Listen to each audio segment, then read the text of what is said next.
né? Antes de iniciar, o último recadinho, né? A biblioteca lá embaixo, pessoal, dentro da poça.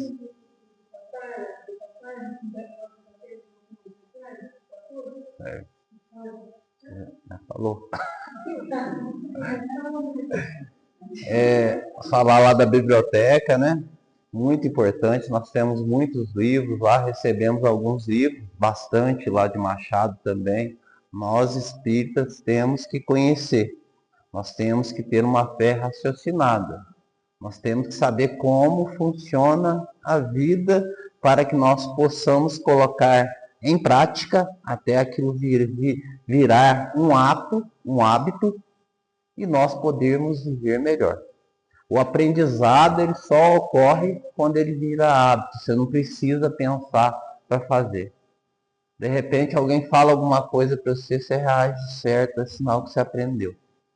Né? Até que isso não acontece, a gente só está em estágio de aprendizado. Então eu recomendo os livros lá. É sempre importante ter um livro na cabeceira do nosso criado mudo. E a Cibele pediu também para falar do livro do Papali, que tem alguns exemplares ali para vender, que serve aí para pagar água, luz, manutenção da casa espírita, né? E eu todo mês eu estou comprando um livro, estou fazendo a doação com uma pessoa que eu acho que deve. E eu acho isso muito importante. A gente dar um livro é muito gratificante. Então vamos lá. Nós vamos falar sobre o tesouro enferrujado, capítulo 24 do livro Caminho, Verdade e Vida, psicografado pelo Chico, do Espírito Emmanuel. A prece, a minha irmãzinha Iracema que vai fazer para nós, por gentileza, já fica a gratidão.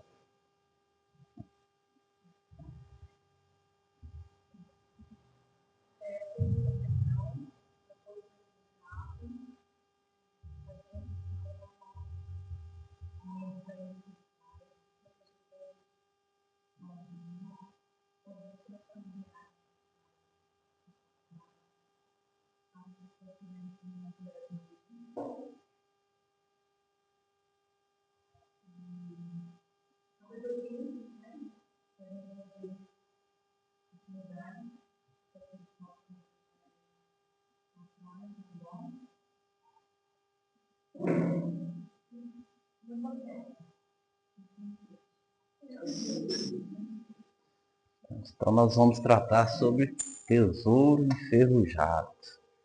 Tesouro enferrujado.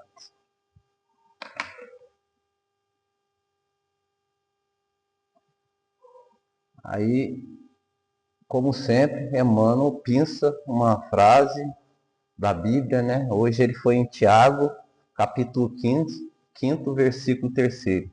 O vosso ouro e a vossa prata se enferrujaram. Todos nós espíritas, sabemos que nós não somos daqui. Nós fomos criados simples e ignorantes, estamos experienciando, aprendendo aqui na Terra. Nós viemos sem nada e vamos voltar sem nada do ponto de vista material. Nós vamos levar daqui o nosso espírito imortal, o aprendizado que nós desenvolvemos durante o período que nós estivemos encarnados na presente encarnação. É isso que nós vamos levar. Muitas vezes nós não nos atentamos a isso. Nós ficamos muito apegados às coisas materiais, preocupados em ajuntar, e nós não sabemos o dia que vamos desencarnar. Eu preciso deixar os meus filhos bem. Você não sabe nem se seus filhos vão desencarnar primeiro que você.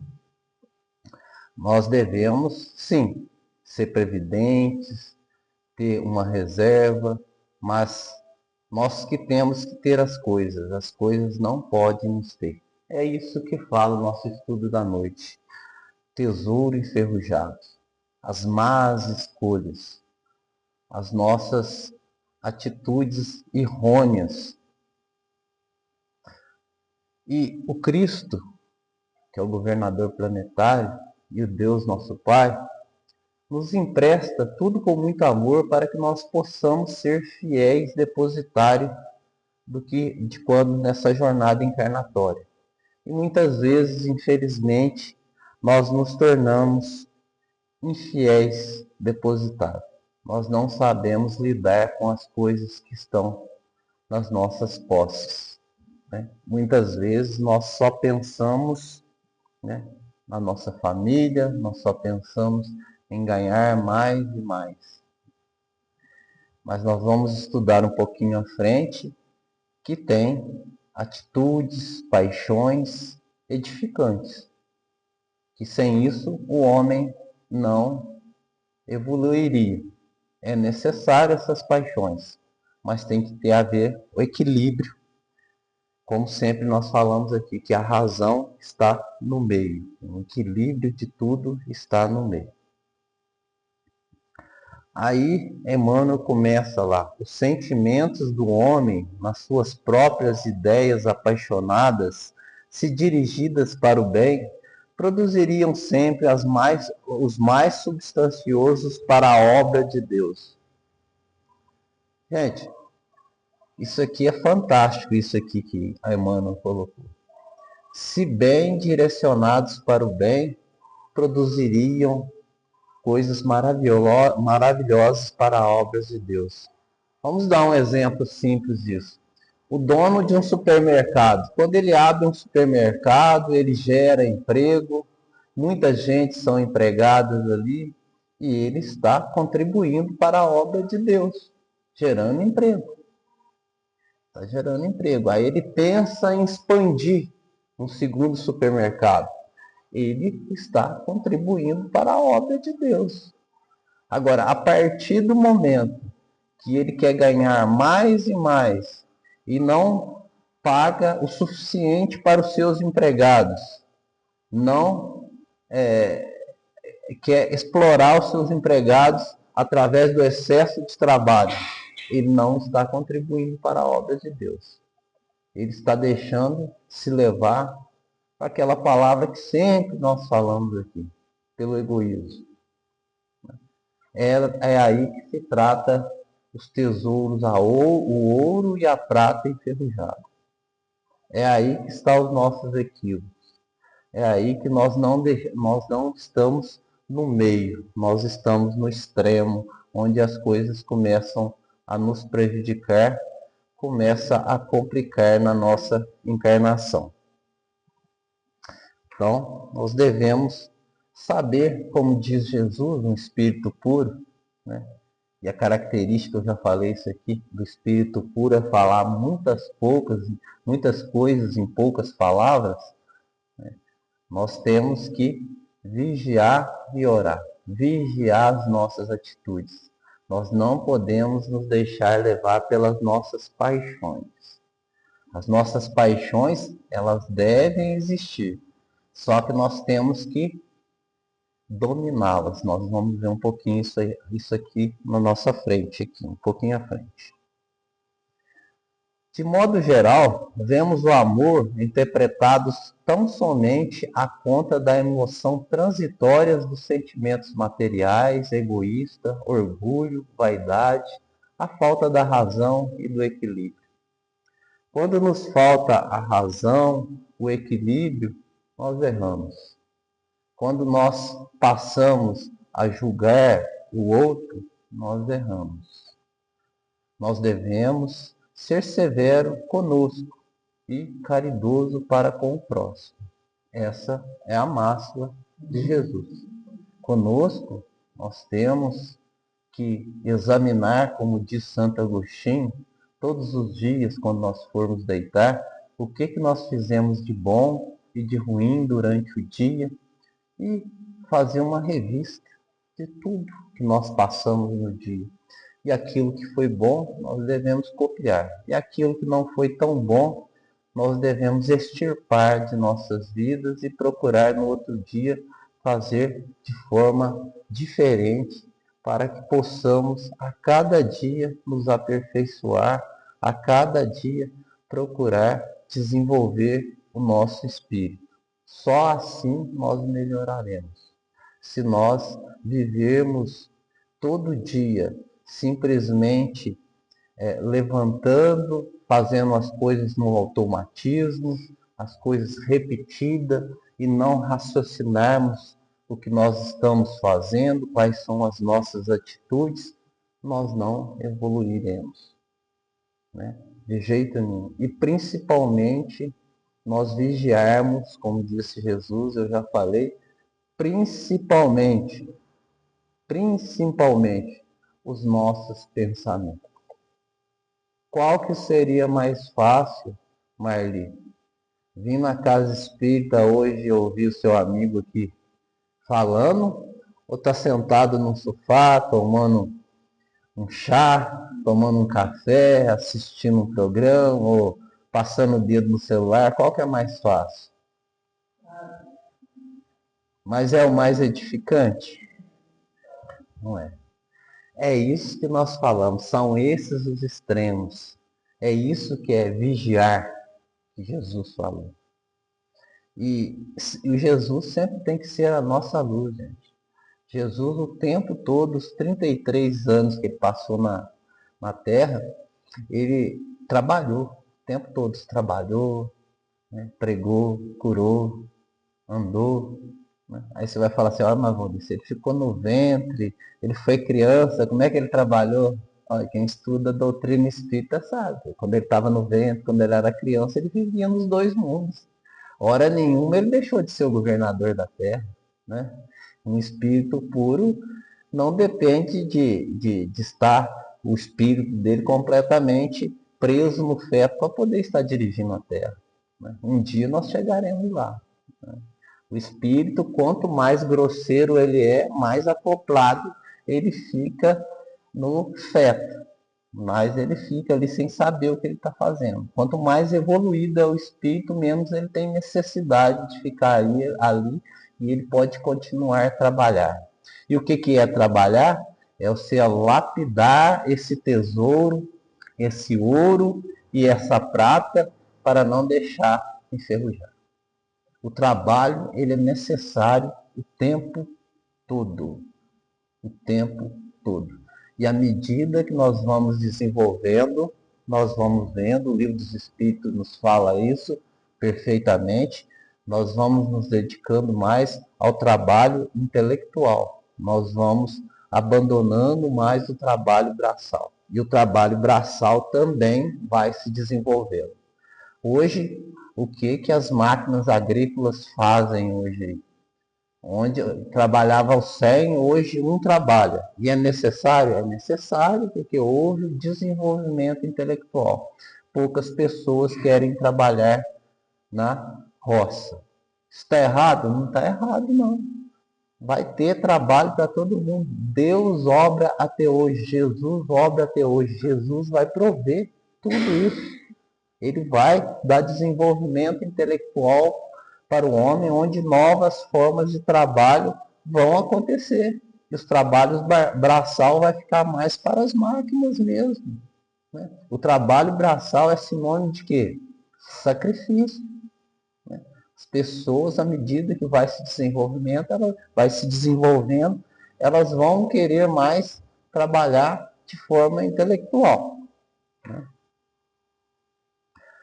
Aí, né, o Livro dos Espíritos, na questão 907, fala: uma vez que o princípio das paixões faz parte da natureza, ele é mau em si mesmo?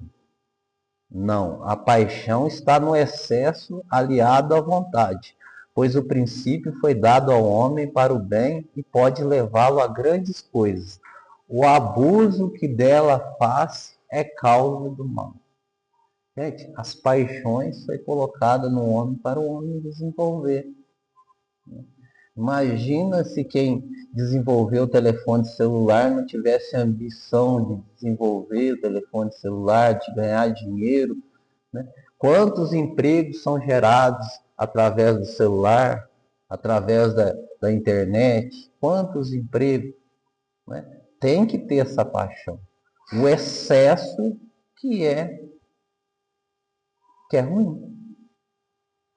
As paixões são necessárias. Já pensou uma pessoa, Uma pessoa aí que tem 50 milhões de reais, se ela quiser deixar no banco, ela vai ter uma vida confortável até o resto da vida dela. Ela vai viver de juros. Mas é colocado nessa pessoa paixões para ela montar um comércio, uma indústria, onde ela vai desenvolver e ganhar muito mais. E com isso ela faz o quê? Ela gera emprego. E se ela não fizer isso, se ela não gerar emprego, se ela não colocar esse dinheiro dela para trabalhar, deixar só lá no banco, é um exemplo de que ela está pensando somente nela. Né? Ela não está colaborando para o desenvolvimento. Qual o vício que ela está entrando? Qual a paixão que ela está incorrendo? O egoísmo, pensando em viver só para ela aquele dinheiro que ela tem. Está errado? Né? Isso vai depender de cada um pensa de um jeito. O importante é você estar contribuindo para a melhoria do mundo e melhoria do próximo. Amar a Deus sobre todas as coisas e a seu próximo como a ti mesmo. Quando você gera emprego, né, você está amando o seu próximo. Você está colocando o seu dinheiro para funcionar, você não está deixando que esse ouro e essa prata enferrujem. Temos também a questão... Voltou, né? Questão 908 do Livro dos Espíritos. Como definir o limite em que as paixões deixam de ser más ou boas? As paixões são úteis quando são dominadas, mas perigosas quando dominam. Gente, se nós não damos conta de alguma coisa, aí que nós temos que lutar contra aquilo. Né? Se o seu doce te domina, você tem que saber falar não para ele. Senão você fica diabético. Né? Se você não dá conta de beber socialmente, apesar que eu não gosto de beber, não beba. Né? Porque aquilo vai te fazer mal. Né? Então as paixões, se ela te dominam, elas são prejudiciais. Agora, as paixões que te impulsionam a ajudar o planeta, a ajudar o próximo, essas são saudáveis. Essas são sentimentos saudáveis. São ouro e pratas purificados. As más paixões são ouro e pratas enferrujados.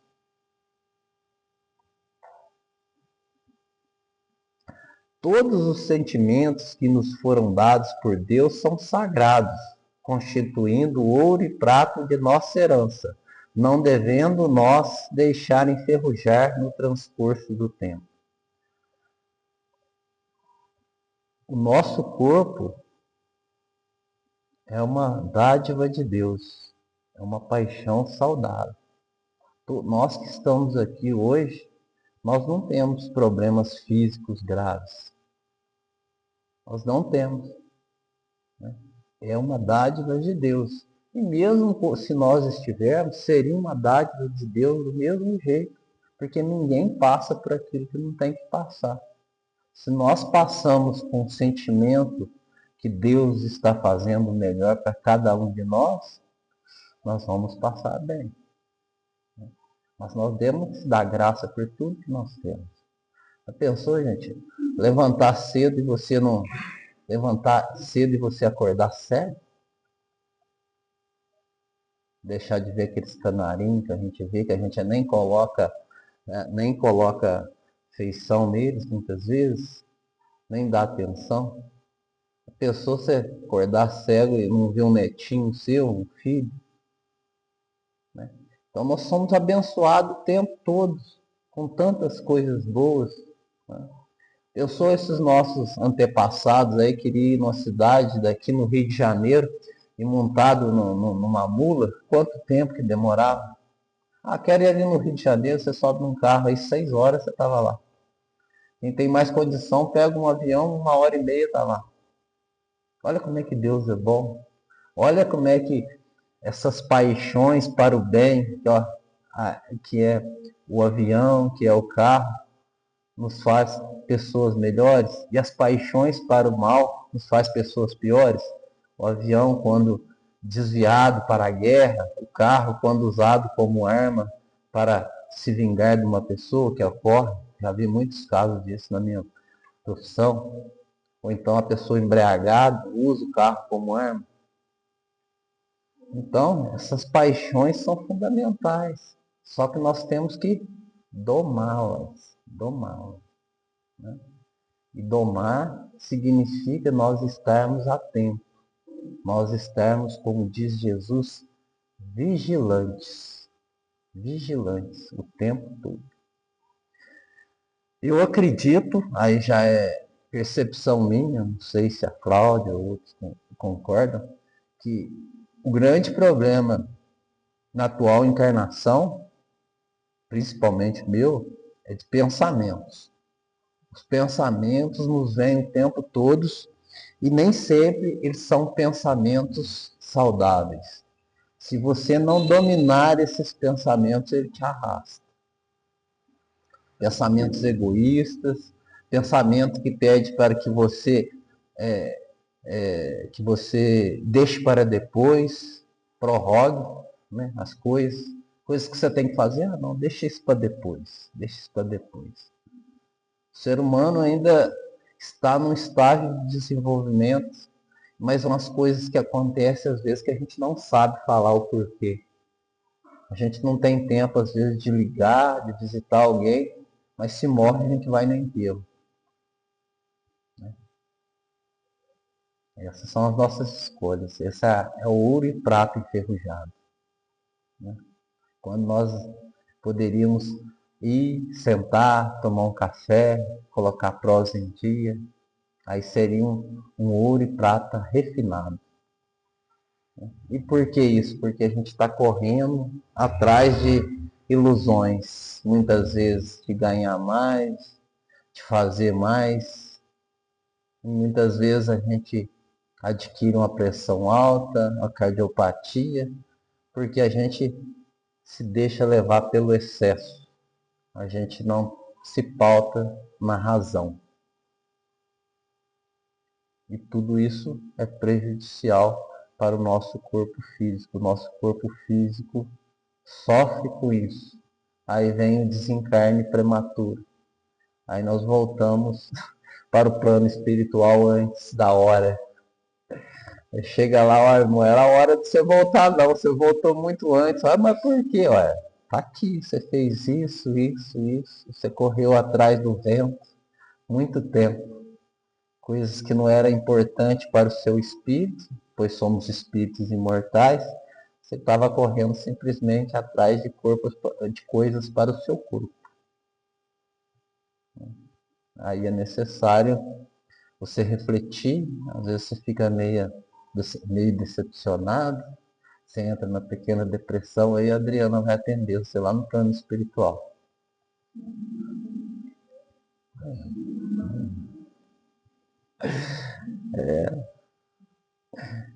É necessário que trabalhemos para eliminar a ferrugem, compreendendo os ensinamentos do Mestre Amigo Jesus e possamos progredir rumo aos mais altos.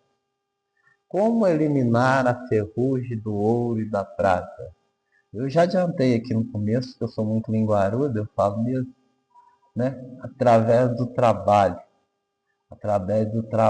mas do trabalho edificante na prática do bem. Nós temos que trabalhar para fins monetários, para ter as coisas, mas nós temos que trabalhar para o nosso desenvolvimento espiritual. Nós temos que praticar a caridade na sua forma mais pura. Nós temos que estar mais presentes na vida das pessoas. Nós temos que dar tempo para as pessoas. Nós temos que deixar as pessoas falar e não pensar quando ela está falando que a gente vai responder. Nós temos que levar uma palavra amiga a um doente. Nós temos que dar um sorriso a uma pessoa desconhecida na rua, um bom dia. Se o outro não te dá bom dia ou não te sorri, o problema é do outro. Mas você tem que dar bom dia, né? Eu que já tô velhinho, quando é umas meninas meio novas, eu fico com medo, porque eu acho que será que elas estão pensando que eu tô querendo paquerar elas? É que eu tô querendo me tornar uma pessoa melhor, né? Mas é tão difícil porque o outro está num estágio de evolutivo diferente do seu. Mas a sua parte você tem que fazer. Porque o que importa nisso tudo? Aquela frase que está lá na Bíblia. Deus sonda os seus corações, os nossos corações. O que importa é a sua atitude, o que você pensou, não o resultado. É o que você quis com aquilo. Se você pensou bem, mesmo que o resultado não seja necessariamente o bem, tem validade para você e tem atenuante, porque você quis fazer o bem. Isso é de suma importância. No começo da nossa criação, nós fomos criados simples e ignorantes, todo mundo sabe isso na doutrina espírita, para o nosso bem. Deus, que é todo amor, né, e que sábio, nos fez simples e ignorantes. Nós tínhamos simplesmente os instintos no começo. Nós vivíamos no sentido de conservação de nossas vidas. Aí nós vamos desenvolvendo, vem vindo o nosso livre-arbítrio, a nossa razão. Aí nós passamos pelas paixões, as paixões nós direcionamos ela para o bem, nós vamos acertando, se nós direcionamos para o mal, nós vamos errando, nós temos que corrigir, nós temos que espiar, até nós chegarmos na onde? Nos sentimentos. A hora que nós chegarmos nos sentimentos, aí nós estamos propícios ao acerto. O sentimento é o momento que você não pensa somente em você. Você pensa em você e no outro. Você desenvolve a empatia. Se eu fizer isso aqui, o que vai acarretar no outro? Se eu dirigir na via pública em alta velocidade, pode sair uma criança dali, eu posso atropelar essa criança. Como é que eu vou viver com isso? Se eu não pagar as minhas contas, o outro não tem condição de comprar. Nós vamos passar para essa parte de sentimento. E isso é o aprendizado. E isso é o que nós viemos fazer aqui. Desenvolver o sentimento. Desenvolver aquilo que Deus é. Deus é amor puro. Deus só emana amor. Nada sai de Deus a não ser amor. Se nós não estamos conectados com esse Deus maravilhoso, com esse Deus sábio e com esse Deus justo, é porque nós estamos em erro ainda. Porque todos nós vamos aprender, todos nós vamos desenvolver o sentimento até nos tornarmos um espírito puro igual Jesus. Já estou terminando, viu, gente? Hoje é curtinho. O verdadeiro tesouro não se perde na ferrugem do tempo. Ele se revela quando temos coragem